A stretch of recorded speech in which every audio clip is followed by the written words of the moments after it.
আলা ইবাদিহিল্লাযিনা ইসতাফা আম্মা বাদ। উপস্থিত আজকের এই আল ইরফান স্কুলের কর্তৃক আয়োজিত এই অনুষ্ঠানের সম্মানিত সভাপতি, শিক্ষকবৃন্দ, ছাত্রছাত্রীবৃন্দ, অভিভাবকবৃন্দ, এলাকাবাসী, আসসালামু আলাইকুম ওয়া রাহমাতুল্লাহ। আসলে আমার দাওয়াত ছিল আগে, আমি কুমিল্লা চলে গেছিলাম তড়িঘড়ি অনুষ্ঠানটা আসার জন্য। আমি খুব চেষ্টা করেছি, এখন শেষ মুহূর্তে এসেছি, প্রোগ্রামও প্রায় শেষ। তা আমি একটি কথা বলে আমি আমার বক্তব্য শেষ করব, সেটা হলো আমি কিন্তু ব্যক্তিগতভাবে এই যে কিন্ডারগার্টেন স্কুলের বিরোধী।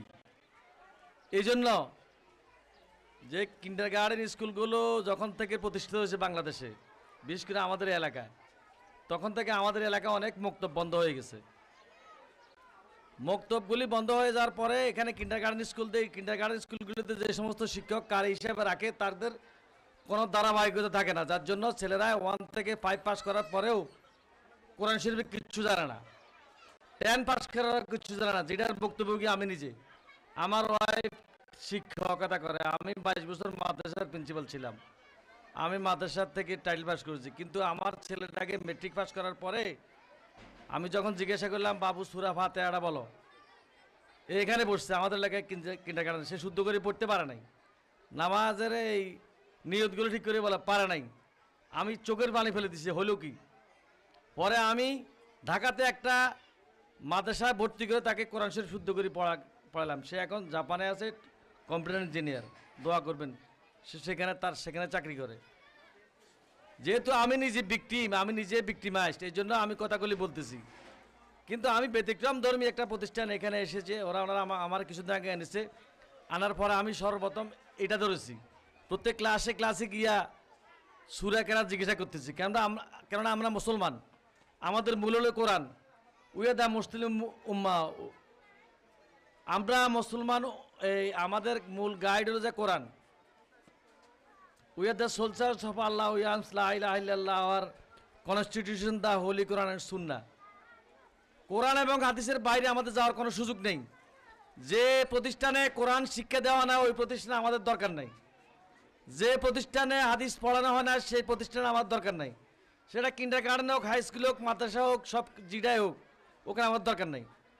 তবে আমি এখানে আসার পরে দেখেছি যে, জিজ্ঞাসা করছি যে মোটামুটি প্রায় পারে, সূরা কেরাত তারা পারে। আমি প্রত্যেকটা ক্লাসে গিয়েছি।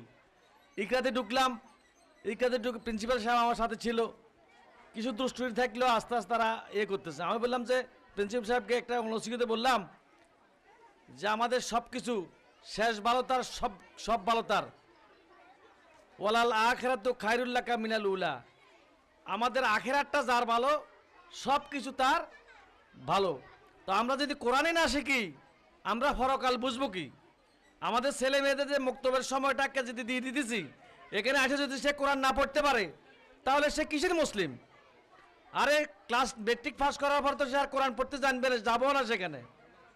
পরে বলে তবলিগি 3 শিলা দাও, সেখানে শিখিয়ে এসে মুখানে যাবো, পারবে না। তো আমার বিনীত আবেদন থাকবে, আপনাদের এখানে যে সময় ছেলেরা এখানে স্কুলে আসে, আপনাদের কিন্ডারগার্টেনে ছেলেদের কোরআন পড়ার দিকে বেশি দিবেন। কোরআন যার নাই, তার চরিত্র নাই। হাদিস যার নাই, তার আপনি দেখেন আমাদের ডবল পিএইচডি করা, দাঁড়ায় দাঁড়ায় পেশাব করে, বিশ্ববিদ্যালয় থেকে ডবল পিএইচডি করছে, এমপিল করছে, দাঁড়ায় পেশাব করে, নামাজ পড়ে না, তো কি দাম আছে? তো এই জন্য আমি আপনাদের কাছে আমার সাবমিশন, সেটা হলো আপনারা কোরআনের দিকে বাচ্চারা যেন কোরআন পড়তে পারে, ওদিকে খেয়াল রাখবেন। বাচ্চারা কোরআন শিখে যায় যেন মা বাপ মারা গেলে কবর পড়তে পারে, রাব্বির হামহুমা কামা রাব্বায়ানি সাগীরা, রাব্বির হামহুমা কামা রাব্বানি সাগীরা। আল্লাহ পাক আমাদেরকে এই কথাগুলো আমল করার তৌফিক দিক। ওমা তৌফিক ইল্লা